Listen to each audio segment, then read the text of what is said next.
Praise the Lord. கர்த்தருடைய பரிசுத்த நாமத்துக்கு மகிமை உண்டாவதாக.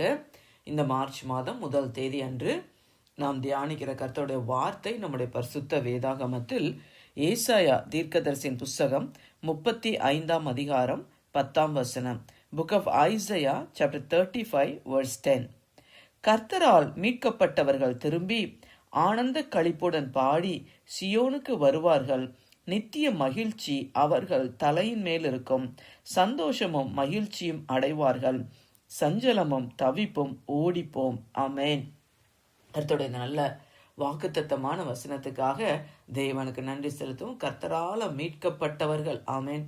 அது ஆண்டவரை சொந்த ரட்சகரை ஏற்றுக்கொண்டவங்க, ரட்சிக்கப்பட்ட ஜனங்கள். அவங்க எங்க வருவாங்க அப்படின்னா, எப்படி வருவார்கள் என்று சொன்னா, ஆனந்த களிப்புடன் பாடி சியோனுக்கு திரும்பி வருவார்கள் என்று சொல்லி. ஆமே, அல்லேலூயா. அப்ப சியோன் என்பது கர்த்தர் வாசம் பண்ணுகிற இடத்தை குறிக்கிறது. ஆமே, கர்த்தர் வாசம் பண்ணுகிற வாசஸ்தலத்தை குறிக்கிறது. இஸ்ரவேல் ஜனங்கள் அப்படியாக அந்த சியோன்ல கர்த்தருடைய ஆலயம் இருந்தது. அந்த இடத்துக்கு அவங்க சந்தோஷமா பாடி கர்த்தரை ஆராதிக்க அங்க போவார்கள் மீட்கப்பட்ட ஜனங்கள். அதே போல இன்னைக்கு மீட்கப்பட்ட ஜனங்களாகிய நாம் ஆனந்த களிப்போடு பாடி நம்ம எங்க போகிறோம்? நம்ம ஆலயத்துக்கு போகிறோம். அங்க போய் ஆண்டவரை ஆராதிக்க, அவரை மகிமைப்படுத்த, அவரை தரிசிக்க அப்படியாக நம்ம போகிறோம். ஆமே, கர்த்தருக்கு மகிமை உண்டாவதாக.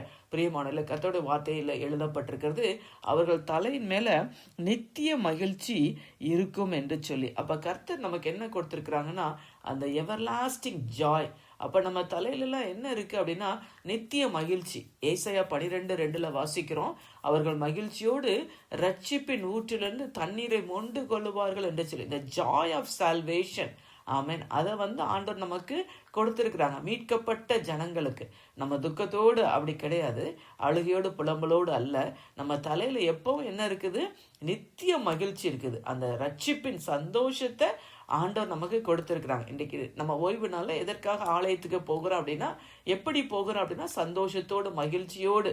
தாவீது சொல்லுகிறார் அல்லவா, கர்த்தருடைய ஆலயத்துக்கு போவோம் வாருங்கள் என்று சொன்ன பொழுது நான் மகிழ்ச்சியா இருந்தேன் என்று சொல்லி. அப்படி மகிழ்ச்சியோடு ஆனந்த களிப்போடு பாடி நம்ம எங்க போகிறோம்? நம்ம ஆலயத்துக்கு போகிறோம் கர்த்தரை ஆராதிக்க. ஆமே, அல்லேலூயா. கர்த்தருக்கு மகிமை உண்டாவதாக. பிரியமானவர்களே, நம்மளுடைய வாழ்க்கையில எப்பவுமே என்னன்னா, நமக்கு ஆண்டவர் அந்த ஒடுங்கின ஆவி எடுத்துட்டு நமக்கு என்ன கொடுத்திருக்கிறாங்க? துதி உடை உடுத்தி இருக்கிறாங்க. நம்மளை ஆண்டவர் நமக்கு அப்படிப்பட்ட ஒரு ரட்சிப்பின் சந்தோஷத்தை நமக்கு கொடுத்திருக்கிறாங்க. அதான் ஆண்டவரை இயேசு சொன்னாங்க, என்னை விசுவாசிக்கிறவனோட உள்ளத்திலிருந்து ஜீவ தண்ணீர் நதிகள் புறப்பட்டு ஓடும் என்று சொல்லி. ஆமே, அல்லேலூயா. ஆகையினால துக்கத்தோடு கண்ணீரோடு அப்படி நம்ம ஆண்டவருடைய சமூகத்துக்கு போகிறவர்களாக அல்ல, இல்லையா? ஆண்டவர் இருதய நொறுங்குண்டவர்களுக்கு காயம் கட்டுகிற தேவன், நறுங்குண்ட ஆவை உடையவர்களை ரட்சிக்கிற தேவன். ஆனா நம்ம ஆண்டவருடைய ஆலயத்துக்கு போகும்பொழுது சந்தோஷத்தோடு மகிழ்ச்சியோடு அப்படி ஆண்டவருடைய ஆலயத்துக்கு போய் அவரை தரிசிக்க, அவரை ஆராதிக்க நம்ம கடந்து போகணும். ஏன்னா நம்ம தலையின் மேல என்ன இருக்கிறது? நித்திய மகிழ்ச்சி இருக்கிறது. கர்த்தர் சொல்லுகிறார், சந்தோஷமும் மகிழ்ச்சியும் அடைவார்கள், சஞ்சலமும் தவிப்பும் ஓடி போகும் என்று சொல்லி. ஆமே, அல்லேலூயா. பிரியமான கர்த்தர் நமக்கு சந்தோஷத்தையும் மகிழ்ச்சியும் ஆண்டவர் கொடுக்கிறாங்க.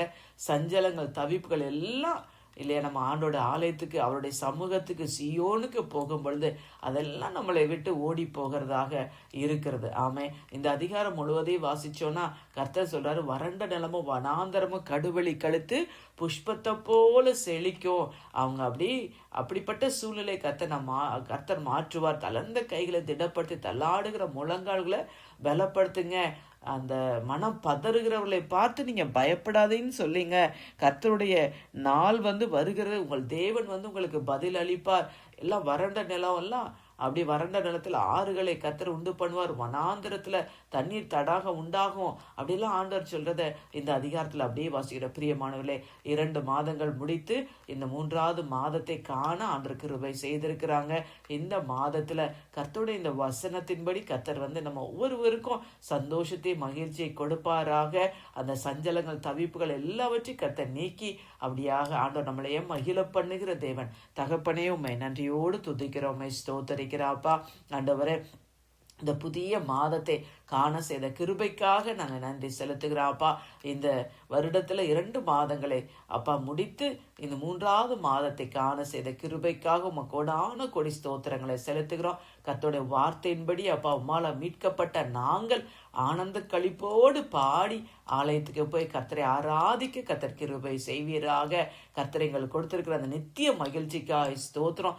சந்தோஷம் மகிழ்ச்சியும் அடையும்படி செய்கிற தேவனாப்பா.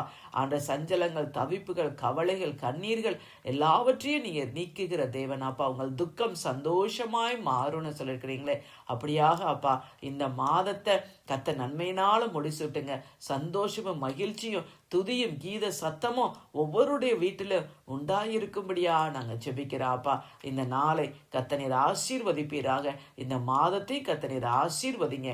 மீட்பரும் இரட்சகருமாகிய இயேசுவின் மூலம் ஜெபிக்கிறோம் நல்ல பிதாவே. ஆமேன், ஆமேன்.